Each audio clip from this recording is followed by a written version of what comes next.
Dear teachers, welcome to JSN English Learning. We are with Unit 3 of the revised PGTRB syllabus, and we are discussing the essays of Charles Lamb.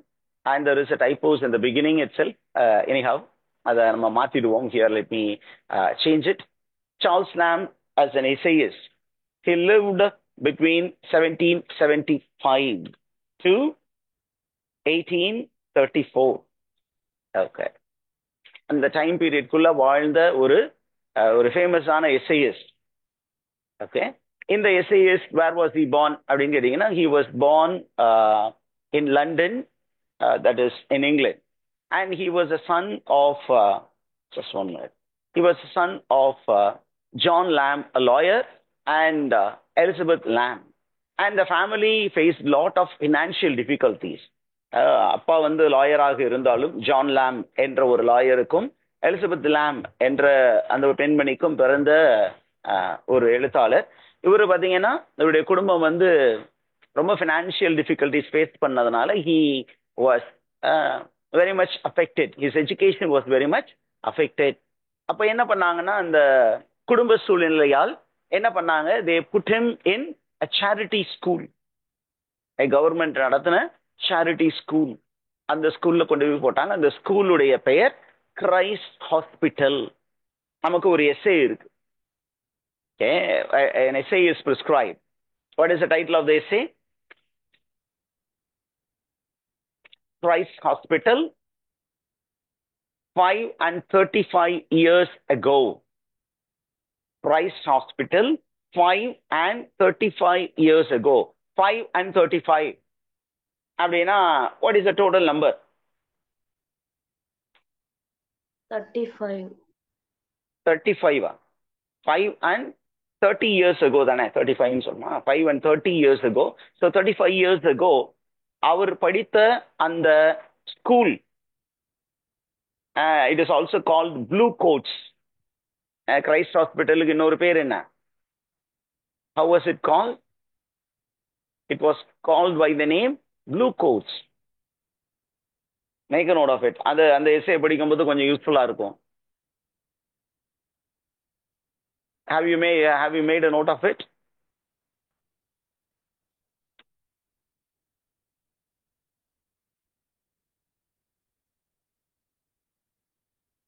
Why were they called Blue Coats? It's called the Blue Coat School because of the distinctive uniform. அவங்க போட்ட ஒரு விதமான அந்த uniform. இன்னைக்கும் அந்த மாதிரி uniform இருக்கு. நம்ம கவர்மெண்ட் ஸ்கூல்ல இருந்தது ஒரு காலத்துல. காக்கி டவுசர், ஒல்ல சட்டை, அப்புறம் ப்ளூ கலர் சட்டை, டார்க் ப்ளூ கலர் பேண்ட். அந்த மாதிரி கவர்மெண்ட் ரன். அந்த டைம்ல கிங் குயின் அவங்க நடத்தின ஒரு charity institution was Christ hospital. அந்த மாதிரி ஒரு சேரிட்டி ஸ்கூல்ல படித்தார். அங்க படிக்கும் பொழுது he developed a love for literature and there he met many literary figures. In future அவங்க எல்லாம் பெரிய லிட்டரரி ஃபிகர்ஸா மாற போறாங்க. அதுல ரொம்ப முக்கியமான ஒரு நபர் யாரு அப்படின்னா, யாரு? எஸ்டி கால்ட்ரிட்ஜ். எஸ்டி கால்ட்ரிட்ஜும் இவரும் ஒன்றாக இந்த கிரைஸ்ட் ஹாஸ்பிட்டல்ல படித்ததாக ஒரு தகவல் இந்த நமக்கு கொடுக்கப்படுகிறது. அதுக்கப்புறம் பார்த்தீங்கன்னா இவர் லைஃப்ல நிறைய பர்சனல் ட்ராஜடிஸ் இருந்தது. Particularly his mother suffered from mental illness and was very much affected. அம்மா வந்து மென்டலா டிஸ்டர்ப்ட் ஆயிட்டாங்க. And then you find that in 1796 he lost his father and soon after this tragedy, அம்மா மென்டலி சிக். அதுக்கப்புறம் 1796ல the father died and then his sister Mary Lamb, ரொம்ப முக்கியமான ஒரு நபர். Charles லாம்புடைய லைஃப்ல ரொம்ப முக்கியமான ஒரு நபர். அவரும் ஒரு பெரிய எழுத்தாளராக இருந்திருக்கிறார். அதை பத்தி நமக்கு குறிப்புகள் இருக்கு. நீங்க வேணும்னா எனக்கு கொஞ்சம் எக்ஸ்ப்ளோர் பண்ணி பார்க்கலாம். ஏன் அப்படின்னு கேட்டீங்கன்னா, ஏறக்குறைய 1807ல I am putting it here. In 1807 he and his sister together brought out a book titled Tales of Shakespeare. It's a co-authored work. What is the title of the work, teachers? Tales of Shakespeare. Tales of Shakespeare. அப்போ Charles லாம் and மேரி லாம் tales of Shakespeare. இன்னைக்கும் அது ஸ்கூல்ஸ்ல காலேஜஸ்ல அப்படிங்கிற அப்படி அந்த ஏரியால இந்த புக்ஸை ப்ரிஸ்கிரைப் பண்றாங்க. ஏன்னா ஷேக்ஸ்பியரை பெஃப்ரெண்ட் பண்றதுக்கு ரொம்ப ஹெல்ப்ஃபுல்லா இருக்கக்கூடிய book tales of Shakespeare. It's it's a abridged form. It's a abridged form. அப்ப அந்த புக்கை எழுதின அந்த மேரி லாம் வந்து she also fell sick. And Charles Lamb became a caretaker, and throughout her life, he was taking care of her. And then you find என்ன பண்ணாரு அப்படின்னு கேட்டீங்கன்னா, கொஞ்சம் ஃபினான்ஷியலா ட்ரபிள் ஆன போது what did he do? He entered into the East India Company as a clerk. He entered into East India Company as a clerk. இந்த contact எல்லாம் பாத்தீங்கன்னா நமக்கு சவுத் சி ஹவுஸ்னு ஒரு எஸ்ஸே கொடுத்திருக்காங்க. என்ன எஸ்ஸே கொடுத்திருக்காங்க? South sea house. அந்த south sea house is actually the headquarters of East India Company. It took care of the financial matters of the East India Company. அந்த south sea house, அந்த south C ஹவுஸ்ல நிறைய clerks இருந்தாங்க. அந்த கிளர்க்ல Charles லாம்பும் ஒருவராக இருந்தார். அங்க அவர் பார்த்த மனிதர்கள், அவர் பழகிய மனிதர்கள், அவர்களை பத்தி எழுதுனதுதான் சவுத் சி ஹவுஸ். ஒரு 40 வருடத்திற்கு முன்பு சவுத் சி ஹவுஸ் என்னவாக இருந்தது, 40 வருடத்திற்கு அப்புறம் சவுத் சி ஹவுஸ் என்னவாக இருக்கிறது அப்படின்னு ஒரு கம்பேரிட்டிவ் மோட்ல ஸ்டார்ட் பண்ணிட்டு தென் ஹி சேஸ் 40 வருஷத்துக்கு முன்னாடி it was a magnificent building. அந்த magnificent பில்டிங்ல இருந்த ஒரு சில பேரை பத்தி அப்படி டீடைல்டா டிஸ்கிரைப் பண்றது தான் சவுத் சி ஹவுஸ் என்ற அந்த essay. Are you there, teachers? Did you understand that?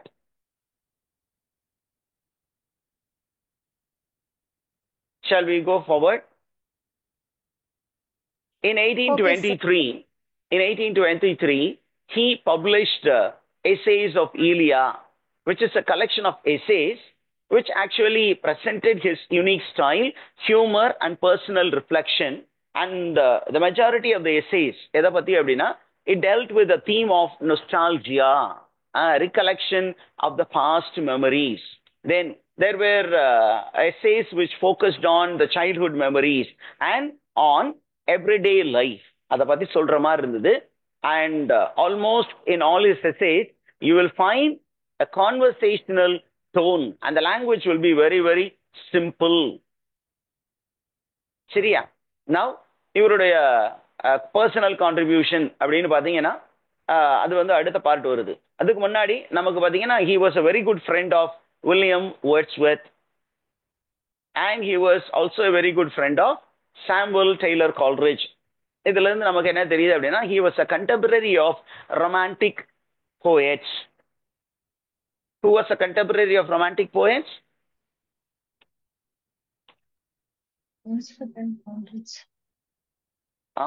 யாரு?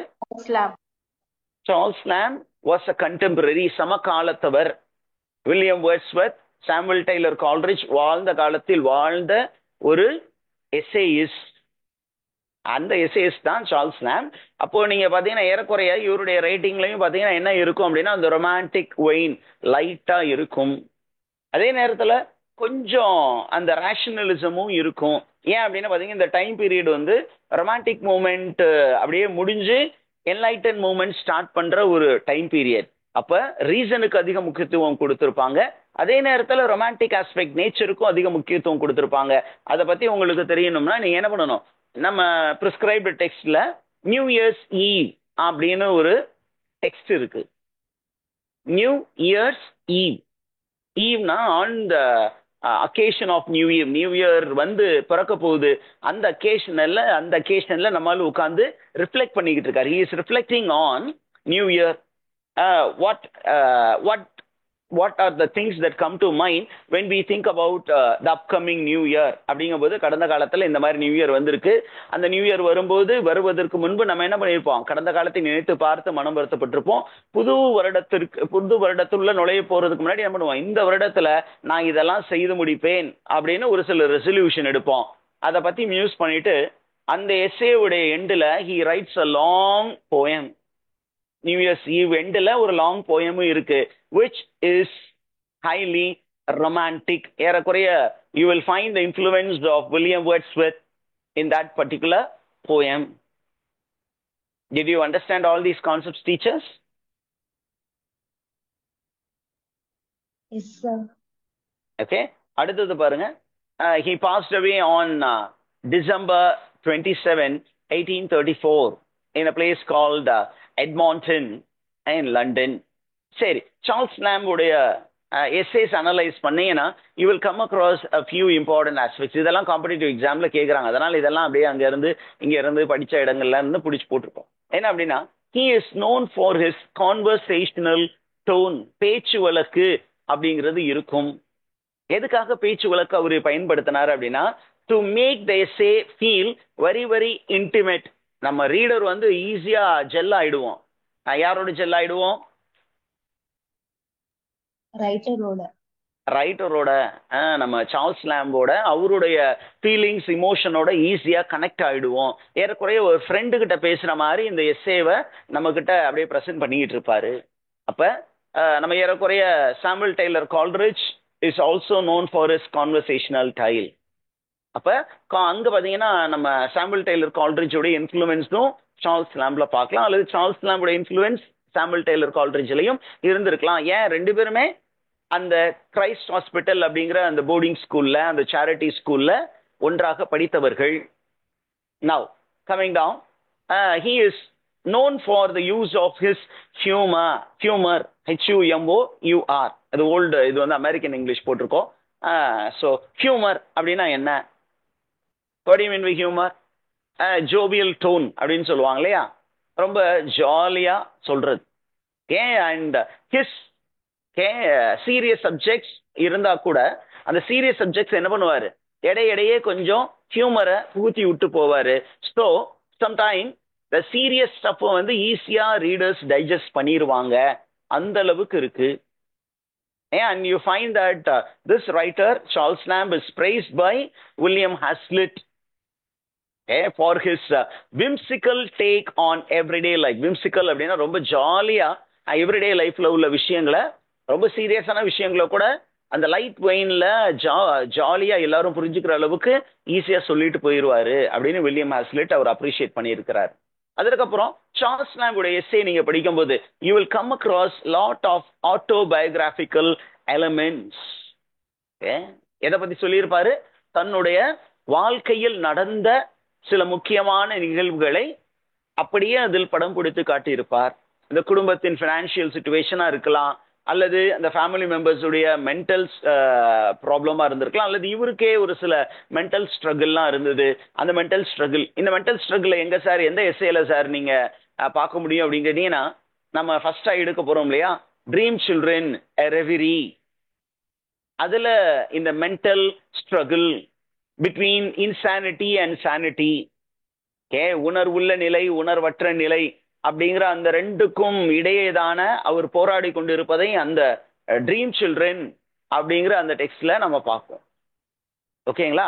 அதுக்கப்புறம் பாத்தீங்கன்னா அவருடைய எஸ்ஸே அப்படின்னு நம்ம போனோம்னா, அவருடைய எஸ்ஸேல பாத்தீங்கன்னா there will be an element of nostalgia.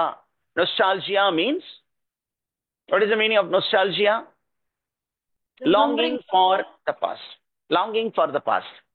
கடந்து போன காலத்தை நினைத்து அந்த காலங்கள் இப்படி போயிடுச்சே அப்படின்னு, அந்த மாதிரி காலங்கள்ல இருந்தா நல்லா இருக்குமே அப்படின்னு நினைக்கக்கூடிய ஒரு விஷயம். அதே நேரத்துல there will be also an element of melancholy. melancholyனா sorrow இருக்கும்.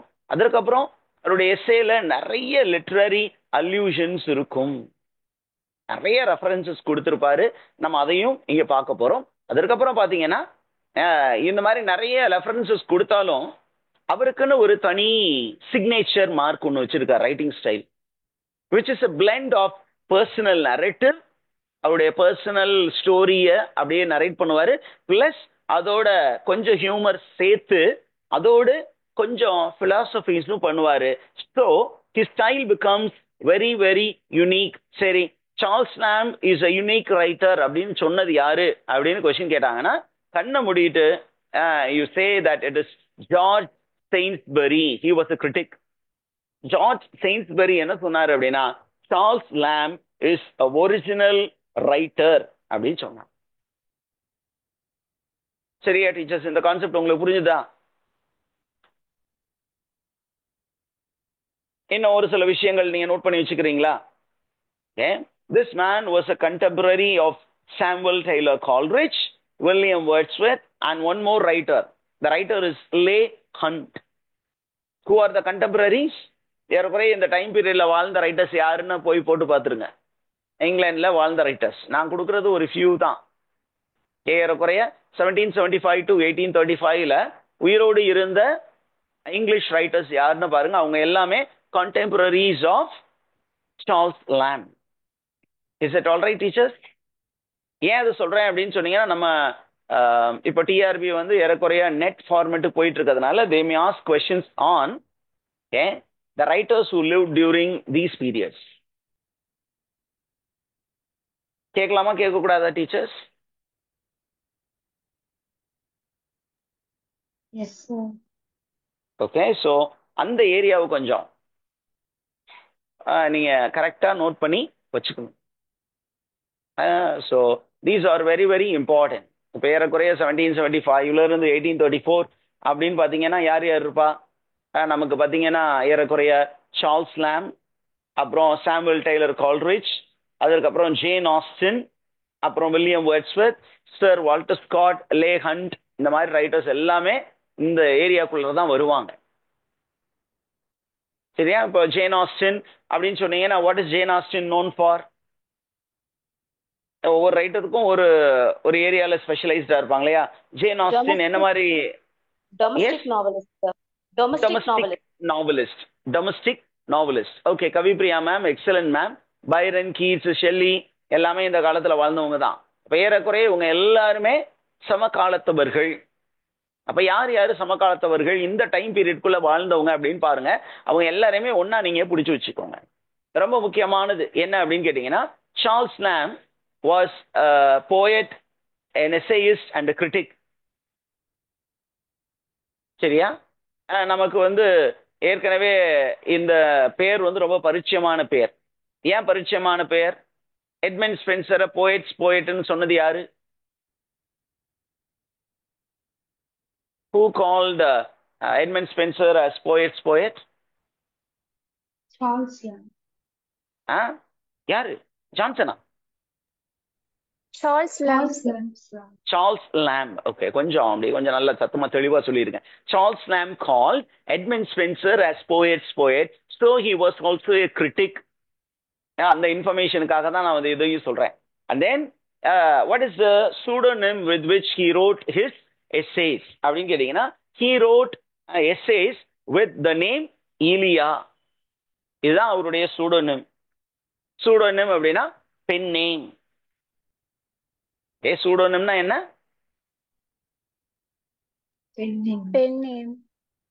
Pen name. இதெல்லாம் நம்ம வந்து கொஞ்சம் அப்படியே தெரிஞ்சுக்கிட்டோம்னா போதும். ஒருவேளை ஆத்தர் பேஸ்டு கொஸ்டின்ஸ் கேட்குறாங்கன்னு வச்சுக்கோங்களேன், நமக்கு இந்த விஷயங்கள் தெரிந்து இருக்க வேண்டும். இது தெரிஞ்சிருச்சுன்னா ஓகே, ரைட்டா? ரைட். அப்போ இந்த ஒரு விஷயம் நமக்கு தேவை. அந்த ஈலியா அப்படிங்கிற நபர் யார் அப்படின்னு தேடி பார்த்தீங்கன்னா என்ன சொல்றாங்க அப்படின்னா, ஈலியா எதுக்காக அந்த ஈலியா அப்படிங்கிற ஒரு நேம் அவர் எடுத்துக்கிட்டாரு அப்படின்னு கேட்டீங்கன்னா, he wanted to distance himself from the narrative. ஏன் அப்படின்னா, இந்த எஸ்ஸே வந்து எப்பொழுதுமே நீங்க ஒரு எஸ்ஸே எழுதுறீங்க அப்படின்னா பர்சனல் நோட்டு கொடுத்தா கூட ரொம்ப அதோட அட்டாச்ட் ஆகாம கொஞ்சம் டிட்டாச்சா இருந்து நீங்களே அப்சர்வ் பண்ணணும் அப்படிங்கிறதுக்காக என்ன பண்றாரு, இந்த நரேட்டிவை ஈலியா அப்படின்னு அந்த சவுத் சி ஹவுஸ்ல இருந்த அந்த ஈஸ்ட் இந்திய கம்பெனியில ஒர்க் பண்ணிக்கிட்டு இருந்த ஒரு கேரக்டர் எழுதுவதை போல ஒரு எஸ்ஸே எழுதினார். அப்ப அவர் எஸ்ஸேவுக்கு கொஞ்சம் அப்ஜெக்டிவான ஒரு லுக் கொடுக்குறாரு, அவுட்லுக். அதுக்காகத்தான் அவர் என்ன பண்ணார் அப்படின்னா, எஸ்ஸேஸ் ஆஃப் ஈலியான்னு எழுதினார். எஸ்ஸேஸ் ஆஃப் சார்ல்ஸ் லாம்னு எழுதி இருக்கலாம், ஆனா அதை அவர் செய்யவில்லை. Is it all right, teachers? Did you get all these things, all these informations? Yes, sir. Yes, sir. Okay, we will stop here.